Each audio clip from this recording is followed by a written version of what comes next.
Hi everyone! So, welcome to another Get Ready With Me! This is the look that we'll be going for. It's also alarmingly easy because I got a lot of things to talk about and she's not a multitasker. And if you want to know more about my mental health journey so far the past year, safety nets, coping mechanisms, and some of my habits, so we're gonna jump into the video really quick. Okay, try not to be scared by my face. I got a lot of like acne going on. But before that, I just wanted to come in and say that I'll be a panelist at this year's Kind Mind 2023. So it's actually a yearly panel by NUS Health and Wellbeing. If you don't know, I graduated from NUS a couple of years ago. So I think they started this initiative in like 2020, right as COVID hit, when everyone needed that mental help and support. And I'm really excited to be a part of it. We're going to be talking about destigmatizing mental health. I'll be talking about my own mental health and my own stories, my journey, including my time in NUS and then how it is now that I'm out of it and I'm a working adult. And we'll be talking about a lot of coping mechanisms, safety nets, some of the stuff that we'll be talking in this video. I'll be going into more details. So if you're an NUS staff or if you're an NUS student, you can sign up for the main person event and come and see me. I'll leave all of the links and details below. So if you're not a staff or a student from NUS, don't worry, we still have a live stream going on and it's open to public by clicking the Eventbrite link down below, add it to your calendar, and then you'll be there for the live stream. So I really hope to have you there with me either virtually or in person, and let's just talk about mental health. And if you guys are interested in NUS Health and Wellbeing and you want to check them out, I will link their Instagram down below as well. It's just a wealth of resources that you can take for yourself and to help with your mental health. So highly recommend you check them out. And without further ado, let's jump into the video. Look at my skin. So I just got this anti-acne treatment done called Agnes. So my skin is, I think, like the worst it's ever been, just because it's been only a day after the procedure and they're all inflamed and pussy and I need to go for an extraction like later today. So I was like, ooh, what a great time to film a video and let everyone see. Okay, so I just got this in the mail. This is from Kiehl's. It's their Clearly Corrective Dark Spot Solution. It's clear, so it's a bit difficult to read, but apparently it's their #1 serum worldwide. And it's supposed to be like a vitamin C serum. And I could really use some dark spot correction, some healing, some vitamin C. I'm also going to use Kiehl's Ultra Facial Advanced Repair Barrier Cream. It's quite thick, so usually I wouldn't really use it in the day, but my skin needs the ceramides today, I think. I also don't know if you noticed, but I have a huge eczema breakout right here going on. It's a whole thing. It's a whole thing. Alright, bam. And then final step, sunscreen. This is the ever popular Beauty of Joseon. Oh god, it just feels so nasty. Like my chin, you can feel all of the gunk. But this is part of the process. Like after a week, hopefully you guys will be able to see in next week's video, all of this will be cleared up. I've just always had like such a big problem with hormonal acne on my chin. Anyway, does anyone else remember that I was spazzing about Beauty of Joseon's makeup remover? And I've been recommending it since like 2019, so I'll still recommend it. It's really good. I'm also experimenting with makeup today. I have a new palette with me. It's called Maneater After Dark, and I think it's for partying. But hey, life's a party, so we're just gonna try this out anyway. So I wanted to talk about my mental health the past year. After recapping everything that I have been through in my past year during the latest Get Ready With Me, which, by the way, I just have to say thank you so much for all of your comments. Like, it really touched me. I hoped that you guys would care, but I think I never really expect that you guys would care like so much. So thank you for connecting with me on that level. I really appreciate it. And I feel much more comfortable on camera now also, because then it just reminds me that when I'm talking to the camera right now, that eventually it's gonna reach you and it's gonna reach someone that cares. So that's why I got the balls to sit here with my face looking like this and I'm like, okay, let's talk. So yeah, I thought I would actually go in a little bit deeper about my mental health and my mental health update, because a lot of what we talked about the previous Get Ready With Me was pertaining to more of like life choices and actual moves and actual actions, but a lot of the healing and the growth and the change of mindset did come from an emotional, spiritual, and a mental well-being point of view. So yeah, I just want to talk about that. As of today, my mental health is not the best. But that's also why I wanted to talk about it, because I've noticed that no matter how much better I seem to get and how much more consistent I am with trying to take care of my mental health, I'm still gonna have bad days. I still have a lot of growing to do. I still have a lot of work to put in, and there's no end to mental health care and well-being. So yeah, let's get into maybe the start of 2022. I was single and I knew that I needed to take extra care with my mental health in terms of recovering and grieving the end of the past relationship, and also at the same time learning to manage my expectations and how I want to move forward with my life, how I want to date moving forward, all of that. When you're like me and you've built your career on like bad Tinder dates, it's difficult to not feel dread thinking about having to go out and meet new people and go on dates and subject yourself to all the things that I have subjected myself to in the past. So I read this book called Overthinking About You by Alison Raskin. I'm pretty sure I brought this up a few times already,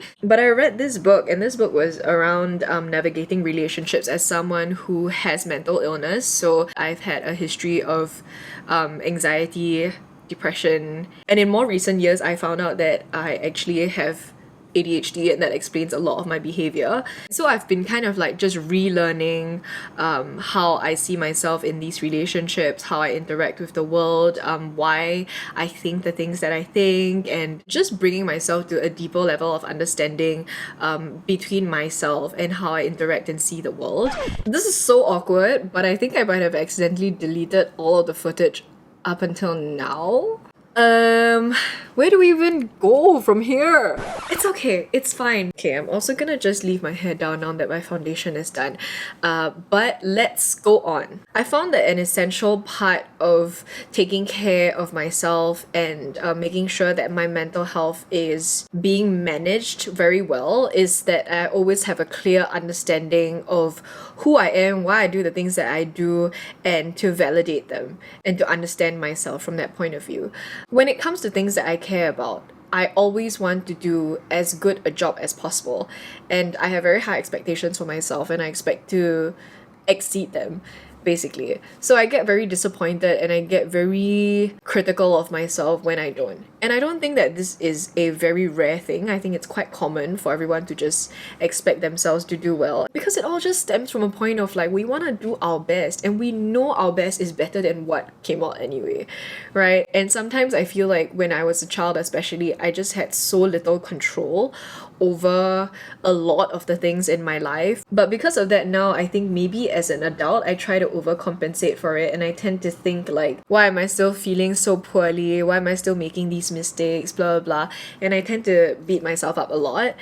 And the other aspect of my mental health now that I kind of struggle with is, how valid are my feelings? Is this a first world problem? There's so many other worse things happening to other people. Like, do I have the right to feel the way that I do? So the point I'm trying to make is, I read books, I consume more like content on mental health and mental wellness to basically advocate for myself. This is, I think, one of the best coping mechanisms I've found, because it can feel so incredibly like isolating, and you tend to fall into these traps of feeling like this is very vapid, this is just like a very small personal problem, and this is so simple, why can't you just solve it yourself, why can't you just get over it? Even a breakup, sometimes I feel like I tend to trivialize, or the way that someone has treated me, and be like, well, this is, I mean, could have been worse. That's also why I'm very encouraged to make these videos and to be more vulnerable with you guys, because I also know that I really appreciate these types of content. So I've been really going down like the mental health hole that is TikTok. it's been very helpful in understanding why I am the way that I am in terms of my ADHD. I've always had an issue with time management. It's always been really, really bad, and I have always gotten into trouble in school, sometimes in work because of it. I'm not trying to willfully be lazy and stuff like that. Like sometimes I just truly like didn't even see it coming and I'm like, what is happening now? It's been like a lifelong problem. Time management is one of the worst things, and I've realized that it's actually a very common symptom of like ADHD in adult women, and that ADHD in itself, it looks very different from adult women than it does on like boy children, right? Like that kind of like hyperactivity, that kind of bouncing off the walls ADHD, which you could even argue I was as a child. But I definitely have like compulsive thoughts, and I do tend to stay fixated on a lot of things, and then I also have zero motivation to do the things that don't interest me. And I'm truly not trying to be obstinate, I'm not trying to be stubborn, I just can't do it. But it made a lot of sense for me, and I think it soothed that like inner child in me that always felt very misunderstood as like rebellious and difficult and all of that lah as a kid. And I also really like listening to podcasts now. I think outside of having the conversations that you do with friends and all of that, it's really nice to listen to like another perspective, another story, and it's really surprising how relatable some of these can be. So an example would be We Can Do Hard Things by Glennon Doyle, and she hosts it with her wife Abby Wambach, who is a retired national American footballer. She's very good. And her sister Amanda. And the thing is, Glennon Doyle used to be a Christian mommy blogger and now she is a lesbian liberal podcaster. Glennon has a very interesting life, and she's a very compelling person, and she's such a great host. Like that's what I love about her podcast, and that's why I'm like going back to Growing Pains, and I'm like gonna work on my podcast a little bit better just because I'm so inspired by her. I think she did such a great job. Her podcasts are always very well researched, they're very well structured. They have really good guests, and they always manage to talk about things that are so compelling, that are so vulnerable, but at the same time like very relatable and just very close to your heart. Like if you love My Get Ready With Me's, you're definitely gonna love We Can Do Hard Things. It's one that I really enjoy. I like when it's just a calm podcast and people are just chatting and feeling their feelings. Another thing that I really got into and picked up were all incidentally things that I really enjoyed as a child but found that I didn't have time for. So I mentioned in my previous Get Ready With Me that I was like journaling a lot. Like I got into like ink illustration. I don't even know if I'm doing that good a job. For art, for some reason, right, I don't make art unless I know it's gonna be very good, and then it just stresses me out and I never make it even though I love it. And so from last year onwards, I've been trying to cultivate a sense of at least I'm doing it. No one has to see it. Like I just enjoy the act of like putting paint on paper, and like it is such a fun exercise to be creative and also as a form of stress release. And there is beauty in just letting things be and not feeling the need to correct everything and to make everything perfect. And the funny thing is, always at the end of it, a few days later, I'm like, oh, that's pretty nice. Because you just tend to fixate and be critical about the things that you don't like in the moment itself, and then you never think about how actually it's okay lah, you know, that kind of thing, because things don't turn out the way you expect them to. So that was another really big lesson for me to learn, and it was a fun one. But yeah, journaling, having a gratitude log, all of that was really an effort to kind of reframe my mind. A lot of the times when you are predisposed to like anxiety like I am, you tend to kind of spiral in one direction and you dig yourself into this hole that you feel like you can never get out of. And for me, it's important that I set myself some safety nets to catch myself while I'm falling, and to also get some footholds in place so that I can basically climb up easier each and every time I fall down that hole, because I know I'm gonna fall down that hole. No matter how good I have life, sometimes you'll go down. I would try to catch myself being like, okay, but it's not that bad because, you know, at least this happened and this happened. And it is constantly a shift in perspective and a differentiation of like, what can I control, what can't I control? I can control how I react to this thing, but I can't control what happens to me after that or before that, how this person treats me. These are all like parts of therapy that I have just tried to instill as habits in myself so that I don't forget, and so that I can always bring this up like a little toolbox, you know, of things that I can do when I feel like I'm going down like a spiral. I think like the first few days after my ex had moved out, I was completely alone and I was just like feeling really sad. I think it was like a Saturday night. I was just sitting alone, like on my sofa, just being like, no one has texted me all day. No one knows if I'm alive or dead. No one cares. And then I just started like bawling, and then I was like, I'm so alone now. And then I paused and I was like, wait up. I'm alone in the house that I pay for. It's peaceful, it's quiet, there's no fighting. I've got the peace and quiet that I've always wanted. And I can do anything that I want. And then I like dried up my tears, played some music, turned on my funky lights. I turned to noodles, I'm like, it's a party! And I just like had a good time on my own. And I was like, you know what? Next Saturday night, if I don't want to freaking be alone, I'm gonna call my friends out. Sometimes all it takes is a change in perspective. Sometimes it takes more than that. But most of the time, I can kind of help my own situation. I can make myself feel a little bit better by that shift in my mindset.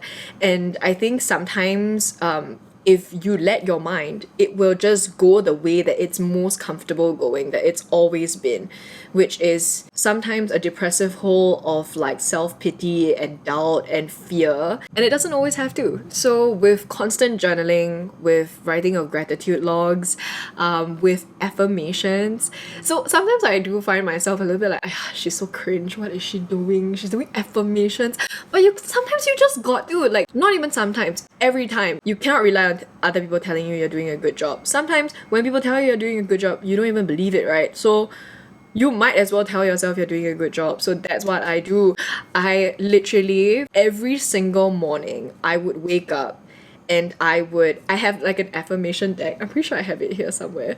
Should I go and get it? I can't get it. I found it. This is like an affirmations deck, this entire tarot card reading deck. So at that point I was also really into pick a card readings, and a lot of those are about like finding yourselves, like your future relationships, all of that. It's very cringy, but see, that's the other thing. It's very important to just enjoy what you enjoy and not gatekeep yourself from your sources of happiness, even if they would be lame. Even if you love like a fantasy YA novel, like fucking do it. So this is my affirmation deck, okay? So I'll pull something out right now. And it says, believing in spiritual guidance gives me certainty and the freedom to keep dreaming even when I can't yet see the result. And you know what? Sometimes I would get the same cards. Sometimes I would get different cards. So I've not even seen all of the cards in this deck yet. And I would always get the affirmation that I need, and I would write it down in my planner, and I would just feel it. I would feel the affirmation. I'd be like, yes. And every day doing that first thing in the morning made me feel better. It put me in a better mindset. It prepped me for the rest of the day, and it always kept me hopeful. So that is another coping mechanism. I can't believe I show you guys my tarot card. I also took a class. I put myself outside of my comfort zone to learn something new, and I knew that future me would be proud of myself for doing, you know, like even though that wasn't like the most enjoyable thing. The best part about healing and recovery for me at that point, when I felt like I was left to my own devices, was that I knew how to keep myself busy. I knew what I enjoyed doing, and I knew how to make these things accessible and attainable enough for me to actually do them. Sometimes the things that we love to do are just like a little bit less attainable, like they're a little bit less accessible. So I'm lucky in that way that my hobbies are a bit more accessible, but like pottery, sometimes it takes me finding time to go to the studio to actually do stuff, and you know, it's a long process, there are many things to do, but I try to find joy in just making the effort to go and to put myself in the headspace of when I'm doing these things. So I'll just watch pottery videos, I will look for ideas, stuff like that, just put myself in the headspace even though I'm not actively practicing it. I also picked up a bunch of new hobbies, and the good thing about picking a bunch of new hobbies up is that you'll eventually get better, and that would be also a source of like achievement and pride and joy and growth. And that's also not to say that like with my mental health being the best it's been the past year, that I've not had any panic attacks or any spirals.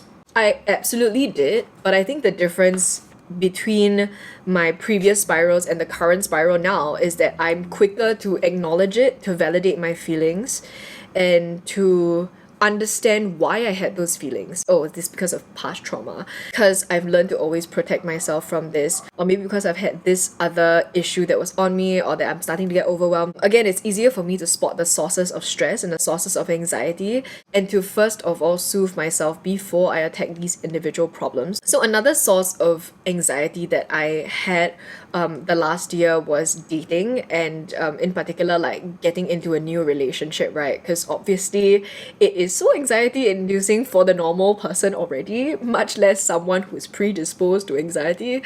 So when I was dating, I think that I really had to put myself in the mindset of these are things I can control, these are things I cannot. I can't control the other person, what they feel, how they act, but I can react to them. So I've had to learn the hard way a couple of times. I had a love bomber, it was really, really bad. And I went down this spiral, I cried the whole day. But eventually I managed to like dust myself off and be like, okay, let's take it as a fever dream then. You know, there's no point in dwelling on this. There's no point in trying to like pathologize this person and be like, what is this person's problem? Sometimes it's easier to acknowledge it, protect yourself, validate your feelings, cut my losses, move on. This was also when I realized I could not underestimate the power of friendship and the power of having a strong support system. As I've mentioned in my previous episode last week, this new growing pains episode, yeah. I did mention that now I have a lot more queer friends. It brought me so much comfort to not just hear and get support from my hetero friends, but also queer friends who knew exactly the kind of situations that I would be in, and to understand like why this happened. Obviously, because I don't have as much experience like in queer relationships, and I think it would be very remiss to not mention my partner in being a very strong support system. You guys know from my previous Get Ready With Me that my partner is just like the best person ever lah. She's the best. Since I first started dating my current partner in June, right, I was actually pretty scarred from sharing and like being vulnerable and talking, because I've had previous experiences up until very recently that I would get judged and I would get told to basically like keep quiet when I was just trying to open up and share. So I think like I had always stopped myself. Like I would literally cut myself off when I first started dating my current partner and be like, sorry, am I talking too much? Like, do you want me to stop? Because I had felt like I was so conditioned to shut myself up. And my partner had always been like, no, why don't keep going? And she would listen to everything that I said, and she would also share about herself, and it made me feel like we had a very solid channel of communication, that I could tell her anything and that she would be willing to hear. And she told me that she enjoys it, which I was like, what? Which I know sounds so strange, but when you've been with people who don't enjoy you talking and who don't enjoy you sharing about your day, like it would be completely natural to just assume that nobody likes it, right? So because my current partner has always made me feel safe, she's always made me feel heard and respected, that what I had to say mattered, I have actually never hidden any of my feelings from her before, even when it was stuff related to her. I'll give you an example. Like when we were basically in a relationship already, I think this was maybe later in August, I still felt a bit anxious because she hadn't asked me to be her girlfriend. And for me, it set me on a spiral, because I was like, wait, this relationship has been different in all other respects. I have felt so loved, so respected, so taken care of, and I feel like an equal. But you know, there's this imbalance where like obviously I want her to be my girlfriend, but she hasn't mentioned it, and I had already told her like, hey, whenever you're ready, just let me know, because I'm ready already.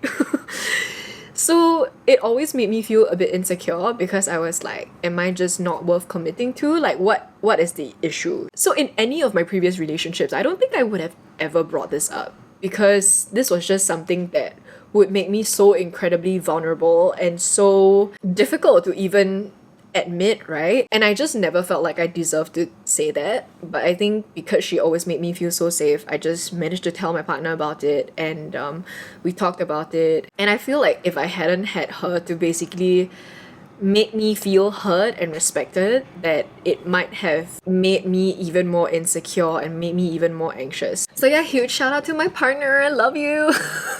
Let me just apply my lipstick and then I'm done. This is the Glasting Melting Balm from Rom&nd. It's such a beautiful color. It is in 06 Fig, no?